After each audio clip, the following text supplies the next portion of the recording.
السلام علیکم ورحمۃ اللہ وبرکاتہ۔ الحمد للہ الذي هدانا لهذا وما كنا لنهتدي لولا أن هدانا الله، وأشهد أن لا إله إلا الله وحده لا شريك له، وأشهد أن سيدنا مولانا بارك وسلم أما بعد۔ قال الله تبارك وتعالى: أعوذ بالله من الشيطان الرجيم، بسم الله الرحمن الرحيم۔ يا أيها الذين آمنوا كتب عليكم الصيام كما كتب على الذين من قبلكم لعلكم تتقون۔ صدق الله العظيم۔ بسم الله الرحمن الرحيم۔ رب اشرح لي صدري ويسر لي أمري واحلل عقدة من لساني يفقهوا قولي۔ بسم الله الرحمن الرحيم۔ ایک دفعہ درود شریف پڑھ لیجیے۔ اللهم صل على محمد وعلى آل محمد كما صليت على إبراهيم وعلى آل إبراهيم إنك حميد مجيد۔ اللهم بارك على محمد وعلى آل محمد كما باركت على إبراهيم وعلى آل إبراهيم إنك حميد مجيد۔ محترم بزرگوں، دوستوں اور عزیز ساتھیوں، گزشتہ جمعہ میں نے آپ حضرات کے سامنے استقبال رمضان کے موضوع پہ چند باتیں عرض کی تھی، لیکن بات ادھوری رہ گئی تھی۔ ما بقیہ بات رمضان سے پہلے رمضان کی تیاری میں ہمیں اور آپ کو کیا کرنا ہے،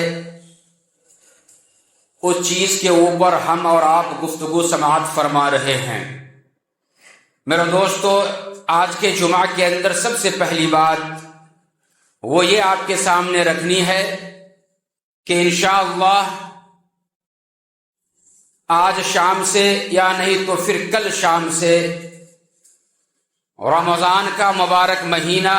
انشاءاللہ شروع ہو جائے گا، تراویح بھی انشاءاللہ شروع ہو جائے گی۔ تو جو بھی وقت رمضان سے پہلے کا ملا ہے، ہم ان وقت کو رمضان کے لیے کس طریقہ پر فارغ کر سکتے ہیں، اس چیز کو انشاءاللہ آپ کے سامنے ہم رکھیں گے، اور اللہ سے ہماری یہ دعا ہے کہ اللہ مجھے بھی اس پہ عمل کی توفیق عطا فرمائے اور تمام سامعین کو بھی عمل کی توفیق عطا فرمائے، آمین۔ میرے دوستو،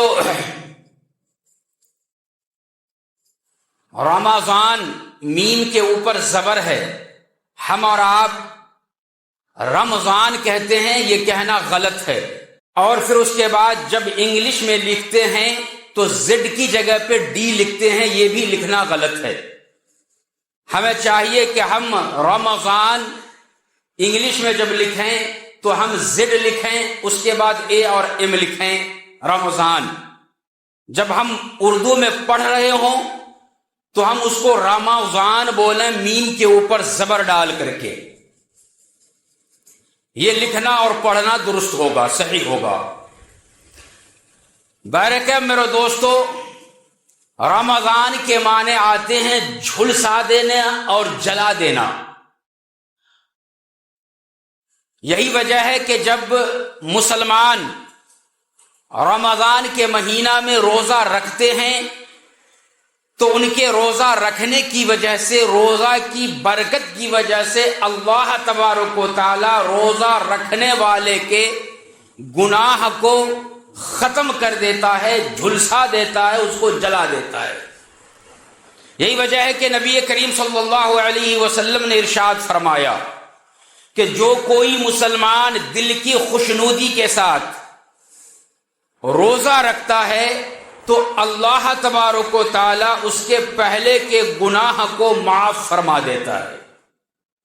اس کے گناہ کو ختم فرما دیتا ہے، جلا دیتا ہے، جھلسا دیتا ہے۔ تو بہرکیف میرے دوستو، ہم اور آپ اللہ کا شکر ادا کریں کہ اللہ تبارک و تعالی نے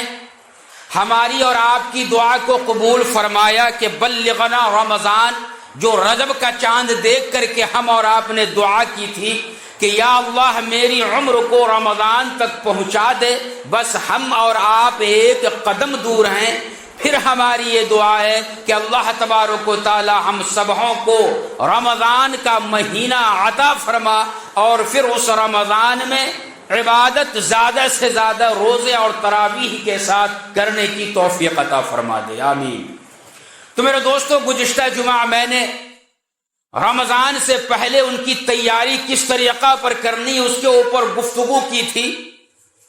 اور بات کچھ یہ بتلانا رہ گیا تھا کہ ہمیں رمضان کے مہینہ میں رمضان کے آنے سے پہلے ہمیں چاہیے کہ ہم جو بھی صدقات ہیں، خیرات ہیں،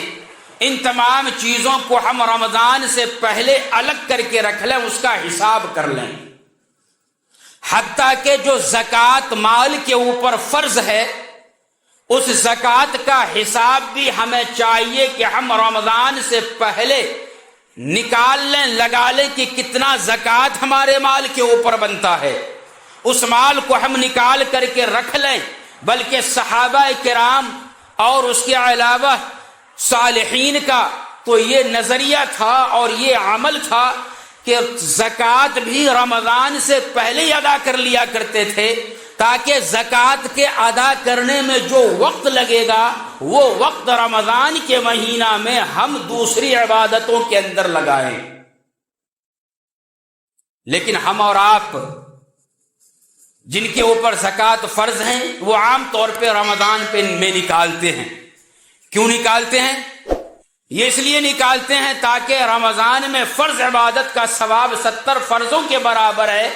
ہم فرض زکوٰۃ ایک ادا کریں گے اور 70 فرضوں کے برابر ثواب ملے گا۔ اس لیے مسلمان رمضان کے اندر زکوٰۃ نکالتا ہے، ورنہ تو ایسا ہے کہ زکوٰۃ ایک ہی وقت میں پوری دنیا کے مسلمانوں کے اوپر ایک ہی وقت میں فرض ہرگز نہیں ہے۔ ہر مسلمان کے اوپر فرضیت زکوٰۃ کا نصاب جو فرض ہوا ہے ہر مسلمان پہ، وہ الگ الگ دنوں اور الگ الگ تاریخ کے اندر ہوتا ہے، لیکن رمضان کے مہینہ میں ہم اس واسطے نکالتے ہیں کہ ہمیں یاد بھی رہے اور ثواب بھی زیادہ ملے۔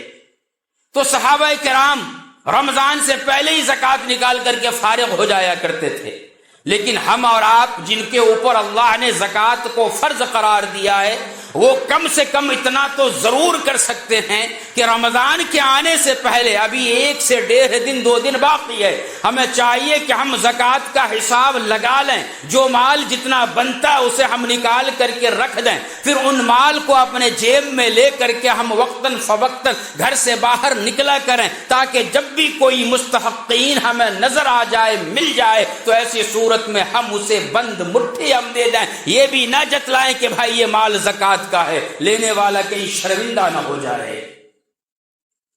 اس لیے ہم بند مٹھی، بند لفافہ ہم ہاتھ کے اندر اسے پکڑا دیں، بھائی میری طرف سے عیدی کے طور پہ آپ رکھ لو، آپ کے دل کا حال اللہ جانتا ہے، آپ نے نیت کی ہے کہ یہ زکوٰۃ کا پیسہ ہے، آپ کی نیت کو اللہ جانتا ہے، آپ ہدیہ سمجھ کر کے انسانوں کو اور مستحقین کو دیں گے، یہ بھی اللہ تبارک و تعالی جانتا ہے، ایک ہدیے کا بھی ثواب عطا فرمائے گا اور زکوٰۃ نکالنے کا بھی اللہ آپ کو ثواب عطا فرمائے گا۔ اس کے بعد ہم مسلمانوں کو چاہیے کہ ابھی رمضان میں جتنے بھی 1 سے 2 دن رہ گئے ہیں، اگر لوگوں نے شاپنگ اگر نہیں کی ہے، عید کی تیاری میں اپنی بیوی بچوں کے لیے اور خود کے لیے کپڑے اگر نہیں خریدے ہیں، رمضان کا راشن اگر نہیں خریدا ہے، تو ابھی وہ جمعہ کی نماز کے بعد جائیں پہلی فرصت میں اور ان تمام کاموں سے وہ فارغ ہو جائے، چونکہ دیکھنے میں یہ آتا ہے کہ ہمارے مسلمان بھائی مرد و خواتین رمضان کے آخر عشرے کے اندر بازاروں کو زینت بنا دیتے ہیں۔ رمضان کا آخر عشرہ جس میں نبی کریم صلی اللہ علیہ وسلم مزید اپنے کمر کو کس لیا کرتے تھے، چونکہ اس رمضان کے آخر عاشرے کے اندر طاق راتیں آتی ہیں جو شب قدر جس کو کہا جاتا ہے، اور اگر ایک رات بھی اللہ نے ہمیں نصیب فرما دیا تو ہماری قسمت انشاءاللہ چینج ہوگی، اور 1000 سال عبادت کرنے کے برابر اللہ ہمیں ثواب عطا فرمائے گا۔ اتنا بڑا ثواب کا کام ہوا کرتا ہے ان راتوں میں اور دنوں میں عبادت کرنے کا۔ ان عبادتوں کو چھوڑ کر کے خواتین اور مرد چلے جاتے ہیں بازاروں میں، اور بازاروں میں جا کر کے وہ شاپنگ کرتے ہیں، اور نہ جانے نظروں کی حفاظت صحیح طور پہ نہیں ہوتی، نمازوں کی ادائیگی صحیح طور پہ نہیں ہوتی، اور تقریباً خواتین بھائی ہمیں تھکنا ہے، دھوپ میں شاپنگ کرنی ہے، گھر سے باہر رہنا ہے، ہم تھکن کو روزے کی حالت میں کیسا کس طریقہ پر برداشت کریں گے، اس واسطے شاپنگ کے نام پہ روزہ کو توڑ دیا جاتا ہے۔ جبکہ نبی کریم صلی اللہ علیہ وسلم نے ارشاد فرمایا کہ جو کوئی مسلمان مرد و خواتین رمضان کے مہینہ میں رمضان کا ایک روزہ بھی اگر جان بوجھ کر کے چھوڑا تو اس کے علاوہ پوری زندگی رمضان کے بعد وہ روزہ رکھتا رہے، رمضان کی برکتیں اسے ہرگز حاصل نہیں ہوگی۔ تو میرے دوستو، ہمیں یہ چاہیے کہ ہم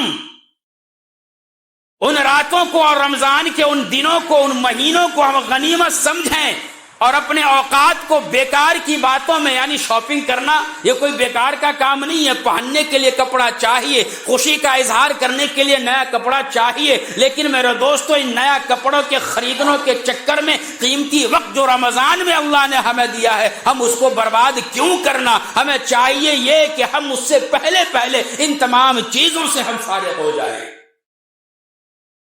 بعض لوگ یہ کہتے ہیں، خاص طور پہ خواتین، کہ بھائی اگر ہم رمضان سے پہلے شاپنگ کر لیے، کپڑے جا کر کے خرید لیے، تو ایسی صورت میں وہ کپڑا پرانا اسٹاک مال ہوگا، وہ ہمیں خریدنا پڑے گا۔ میں یہ کہنا چاہتا ہوں کہ اگر رمضان سے پہلے شادی کا موقع آ جائے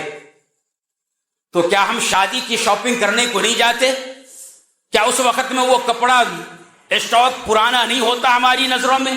اس وقت میں وہ نیا ہوتا ہے، اور رمضان کی جب شاپنگ کرنے رمضان سے پہلے جائیں گے تو وہ کپڑا، وہ اسٹاک دکانوں کے اندر پرانا کس طریقہ پر ہو جاتا ہے۔ یہ شیطانی وساوس ہے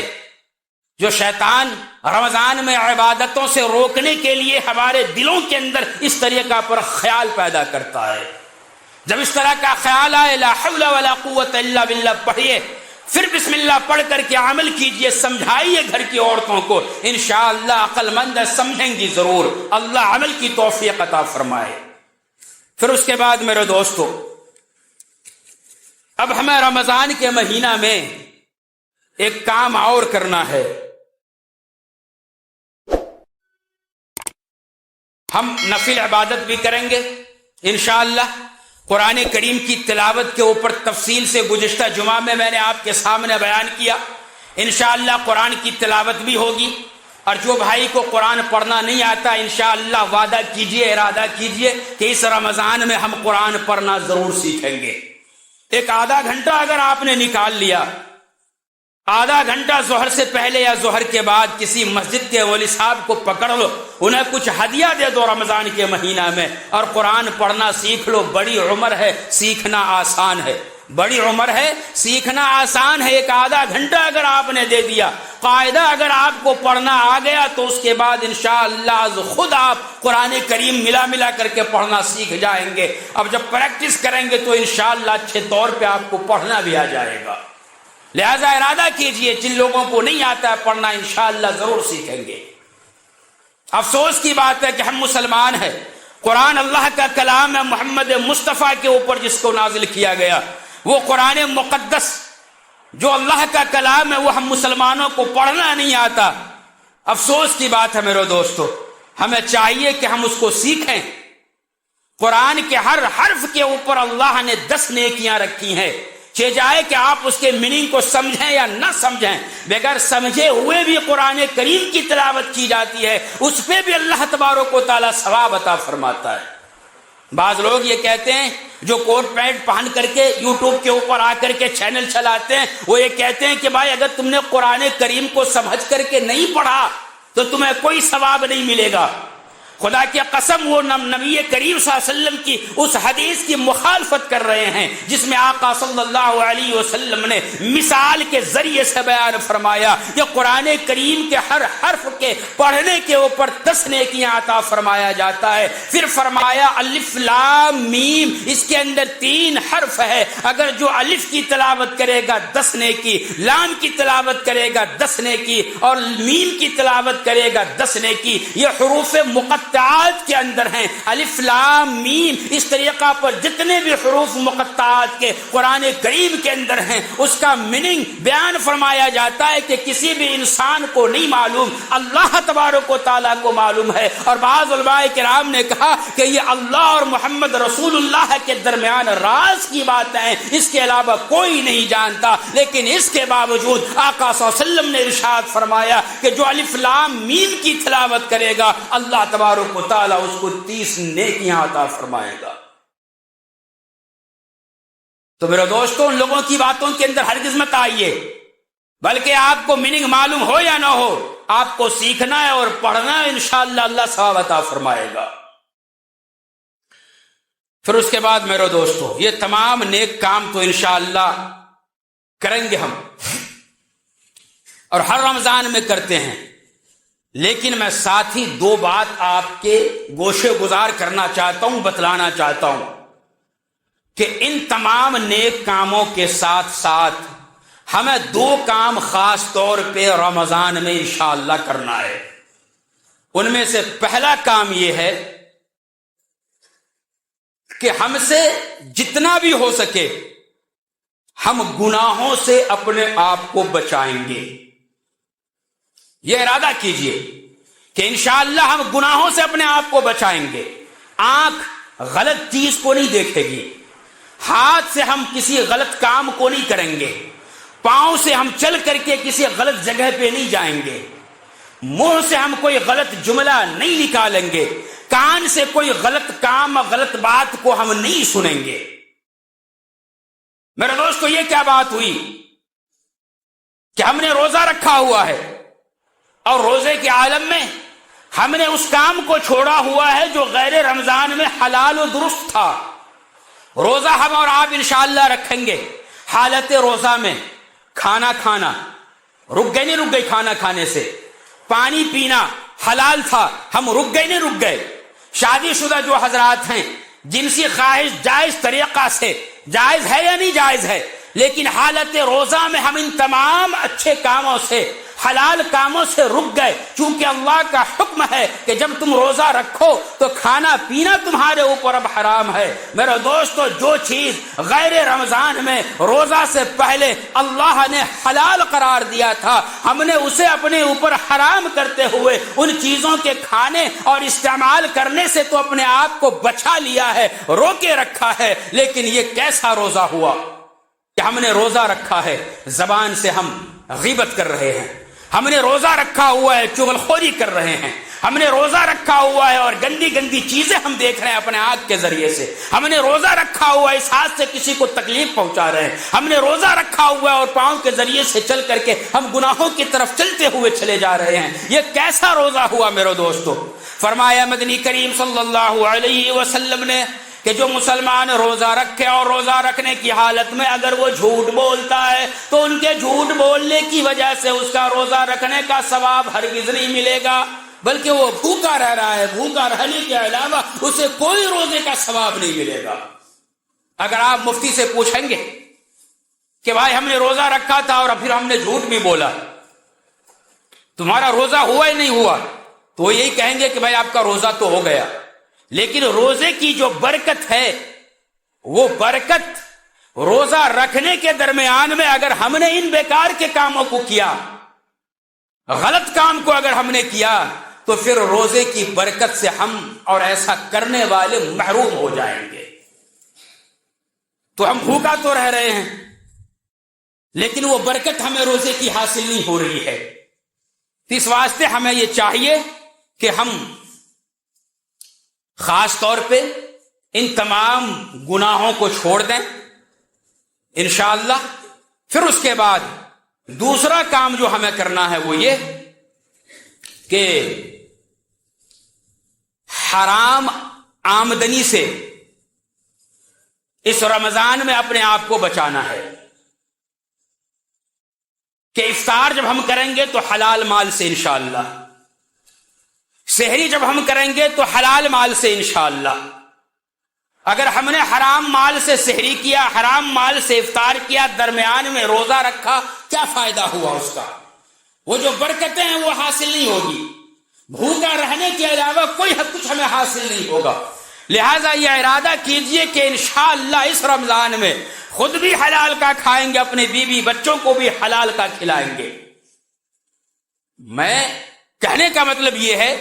کہ بعض مشغولیات ایسی ہیں، بعض چیزیں ایسی ہیں جو حرام طریقہ پر پیسہ ہمارے پاس آ جاتا ہے، رشوت کا پیسہ. ہم نے کہیں پہ سگنیچر کی، ہماری تنخواہ متعین ہے لیکن سگنیچر ہم کریں گے تو تم سے اتنا پیسہ لیں گے، اسے انعام سمجھا جاتا ہے. نام چینج کر دینے کی وجہ سے وہ انعام ہرگز نہیں ہوتا، وہ رشوت ہے تو رشوت ہی اللہ کے دفتر میں لکھا جائے گا.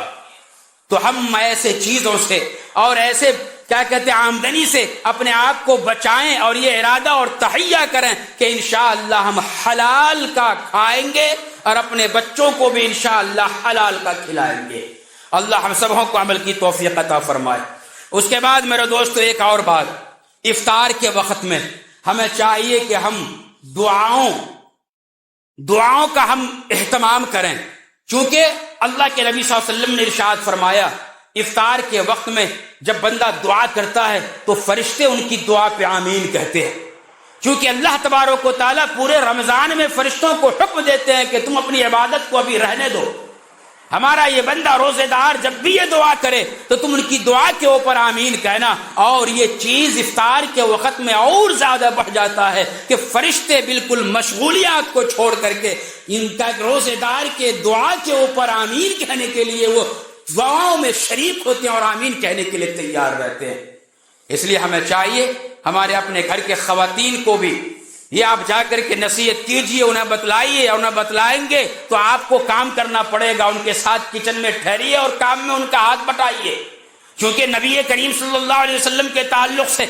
کسی نے پوچھا اما جان عائشہ صدیقہ رضی اللہ تعالیٰ عنہ سے کہ آقا صلی اللہ علیہ وسلم کا گھر کا مزاج، ان کا عمل گھر کے اندر کیسا رہا کرتا تھا؟ وہ یہ سمجھتے تھے صحابی پوچھنے والے کہ جیسا باہر نمازوں کے پابند ہوا کرتے تھے گھر میں بھی مصلی اور مصلی کے اوپر آقا صلی اللہ علیہ وسلم ٹھہرے رہتے ہوں گے اور نماز پڑھتے ہوں گے. لیکن اما جان عائشہ صدیقہ رضی اللہ تعالیٰ عنہ نے ارشاد فرمایا کہ جب میرے محبوب محمد مصطفیٰ صلی اللہ علیہ وسلم گھر کے اندر داخل ہوتے تو ہنستے ہوئے آیا کرتے تھے اور سلام کیا کرتے تھے. پھر اس کے بعد جب گھر میں آتے، جب میں کوئی کام کیا کرتی تو اس کام کے اندر وہ ہاتھ بٹاتے، حتیٰ کہ یہاں تک کہ اگر روٹی پکانے کی نوبت آ جاتی تو آقا صلی اللہ علیہ وسلم اپنے ہاتھ سے آٹا کو گوندھا کرتے تھے. اور یہی نہیں میرے دوستو، ایک آگے جملہ کہوں گا تو آپ سب کے سب حیرت زدہ رہ جاؤ گے کہ اما جان عائشہ صدیقہ رضی اللہ تعالی عنہا نے ارشاد فرمایا کہ اگر گھر میں جھاڑو دینے کی ضرورت پڑتی تو کبھی کبھی نبی کریم صلی اللہ علیہ وسلم جھاڑو کو اٹھاتے اور اس جھاڑو سے گھر کو صاف کیا کرتے تھے. یہ تھا نبی کریم صلی اللہ علیہ وسلم کا اخلاق اپنی ازواج کے ساتھ کہ گھر میں جاتے تو ان کے گھر کے کام کاج میں حصہ لیتے تھے اور کام کیا کرتے تھے. آج رمضان کے مہینہ میں ہمیں چاہیے کہ ہم مرد، ہم شوہر ان باتوں کے اوپر عمل کریں کہ گورنمنٹ تلنگانہ نے یہ آرڈر دے دیا ہے کہ 4 بجے تک دفتر بند. پھر آپ گھر میں آتے آتے آپ کو عصر کا ٹائم ہوگا، عصر کی نماز پڑھیے، گھر میں جائیے، جو بھی افطار وغیرہ کی تیاری ہے گھر کی خاتون کے ساتھ آپ مل کر کے اس کام کو کیجیے. جب مل کے کریں گے ایک دونوں کی محبت ایک دوسرے کے دل کے اندر اور زیادہ بڑھے گی، اور پھر اس کے بعد جب یہ کام کریں گے اس کا کام نمٹ جائے گا. ورنہ جب وہ اکیلی کام کرتی ہے، سیرن کی آواز آ رہی ہے، اما آؤ افطار کر لو، اجی رکو ابھی یہ کرنا ہے، ابھی وہ کرنا ہے، وہ افطار ٹائم پہ نہیں کر پا رہی. جبکہ نبی کریم صلی اللہ علیہ وسلم کا یہ حکم ہے کہ جب تم روزہ رکھو تو افطار تمہیں وقت پہ کرنا ہے، اس کے اندر تاخیر نہ کرو. اب اگر خواتین تاخیر کر رہی ہیں تو نبی کریم صلی اللہ علیہ وسلم کی اس حدیث کی اگر مخالفت ہو رہی ہے تو گھر کے مرد حضرات یہ سوچیں کہ آخر کیوں ہو رہی ہے۔ اگر ہم ان کے کاموں میں ہاتھ بٹائیں گے، 5 منٹ پہلے ہمارا افطار کا دستر تیار ہوگا، بیوی بچوں کے ساتھ اپنے دستر پر بیٹھ کر کے ہم سب کے سب اللہ کے سامنے ہاتھ اٹھا کر کے دعا کریں گے، دعا کے اوپر معصوم بچہ ہمارا آمین کہے گا، فرشتے اس کے آمین پہ آمین کہے گا، تو ذرہ برابر اس دعا کے قبولیت کے اندر شک ہرگز نہیں ہوگا۔ اللہ عمل کی توفیق عطا فرمائے۔ اس کے علاوہ میرے دوستو، اب انشاءاللہ چاند رات سے تراویح شروع ہوگی، ہم اور آپ انشاءاللہ تراویح کا اہتمام کریں گے۔ ہم میں سے کچھ لوگ ایسے ہیں جو یہ کہیں گے کہ مولوی صاحب 5 پارے کی تراویح کہاں ہے،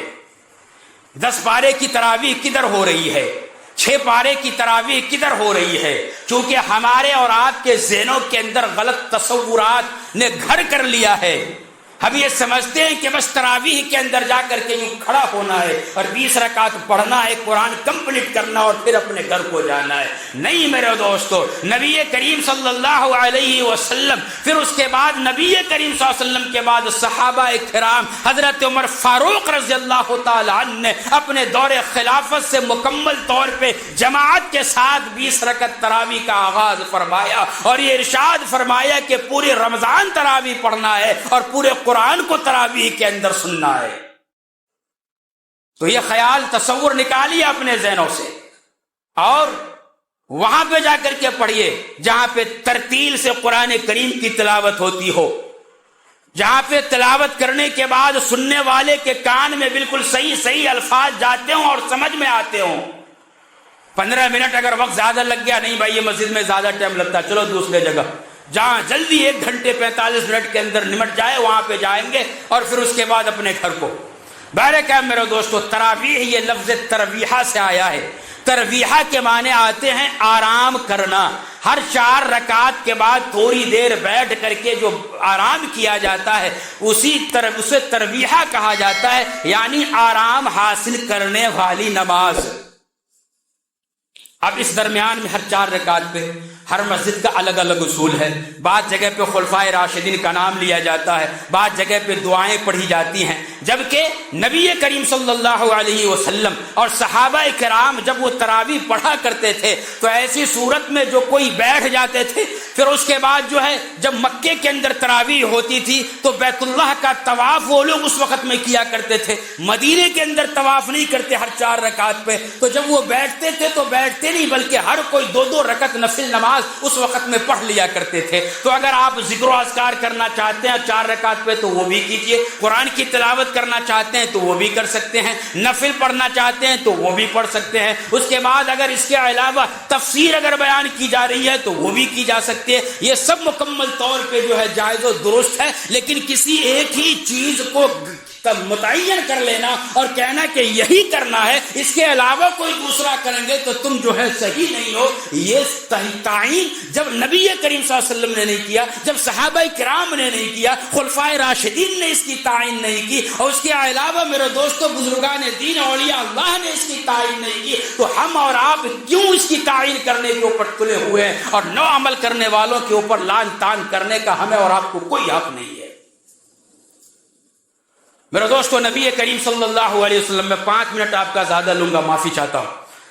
بات کمپلیٹ ہو جائے گی ورنہ بات ادھوری رہ جائے گی اور آنے والے رمضان جمعہ رمضان کے اندر انشاءاللہ ہوگا۔ نبی کریم صلی اللہ علیہ وسلم نے اپنی زندگی میں 3 دفعہ نماز تراویح پڑھی۔ پہلی دفعہ جب نماز تراویح پڑھائی تو صحابہ کرام آپ کے پیچھے ٹھہرے، دوسرے دن جب آپ نماز تراویح کے لیے آئے تو مسجد بھر گئی، تیسرے دن جب نماز تراویح کے لیے آئے تو صحن بھی مکمل طور پہ مسجد نبوی کا بھر گیا، اس کے بعد چوتھے دن اور زیادہ تعداد ہو گئی، لیکن نبی کریم صلی اللہ علیہ وسلم چوتھے دن مسجد کے اندر نہیں آئے بلکہ نفلی نماز اپنے گھر کے اندر پڑھتے رہے۔ صحابہ کرام پریشان ہو گئے کہ کیا بات ہے آج آپ آئے نہیں۔ صحابہ کرام جب سحری کا وقت آیا تو سحری کرنے کے لیے چلے گئے، فجر کی نماز جب مسجد کے اندر آئے تو آقا صلی اللہ علیہ وسلم نے کہا کہ مجھے تم سب لوگوں کے آنے کی اطلاع تھی، علم تھا، لیکن میں جان بوجھ کر کے نہیں آیا۔ مجھے ڈر ہونے لگا کہ اگر میں آؤں اور نماز تراویح پھر سے پڑھاؤں تمہارے شوق اور جذبے کو دیکھ کر کے کہیں اللہ تبارک و تعالیٰ اس عبادت اور اس تراویح کو تمہارے اوپر فرض اگر قرار دیتا تو ایسی صورت میں امت کے لیے اس کا ادا کرنا مشکل ہو جاتا، اس لیے میں نہیں آیا۔ تم لوگ اپنے گھر میں جا کر کے پڑھو۔ اب صحابہ کرام اپنے گھر میں تراویح کی نماز پڑھتے تھے، یہ نہیں کہ چھوڑتے تھے۔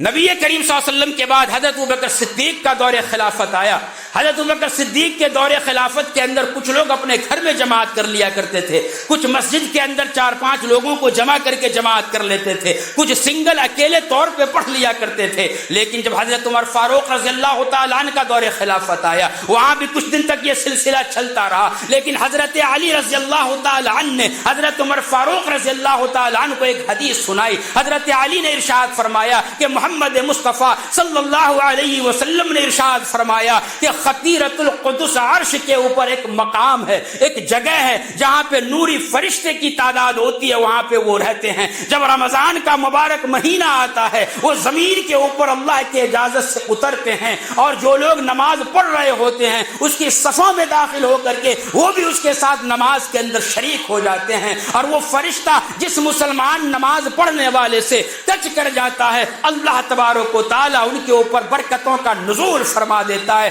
رب کائنات کی قسم ہے، جب حضرت عمر فاروق رضی اللہ تعالیٰ عنہ نے حضرت علی رضی اللہ تعالیٰ عنہ سے اس حدیث کو سنا تو سننے کے بعد آپ نے یہ کہا کہ اگر یہ بات ہے تو اسی صورت میں ہمیں چاہیے کہ ہم تراویح کا اہتمام کریں۔ چنانچہ آپ نے تمام صحابہ کرام کو مسجد نبوی کے اندر جمع فرمایا۔ جب آپ جمع ہو گئے تو عشاء کی نماز آپ نے پڑھائی، اور حضرت عبی بن کعب رضی اللہ تعالیٰ عنہ جو قرآن کریم کی تلاوت بڑے خوبصورت انداز میں کیا کرتے تھے، آپ نے ان کو حکم دیا کہ آپ تراویح کی نماز 20 رکعت پڑھاؤ۔ بڑے بڑے صحابہ کرام موجود تھے، لیکن کسی نے 20 رکعت تراویح کے اوپر اور اس لمبی جماعت کے اوپر اعتراض نہ کیا۔ ہاں البتہ اتنا ضرور کہا کہ جماعت آپ نے کرائی، نبی کریم صلی اللہ علیہ وسلم نے گھر میں پڑھنے کا حکم دیا تھا۔ حضرت عمر فاروق رضی اللہ تعالیٰ عنہ نے اس وقت میں صحابہ کرام کے اس سوال کا جواب کچھ اس انداز میں دیا کہ اے میرے صحابیو یاد رکھو نبی کریم صلی اللہ علیہ وسلم نے کیا آخری جملہ ارشاد فرمایا تھا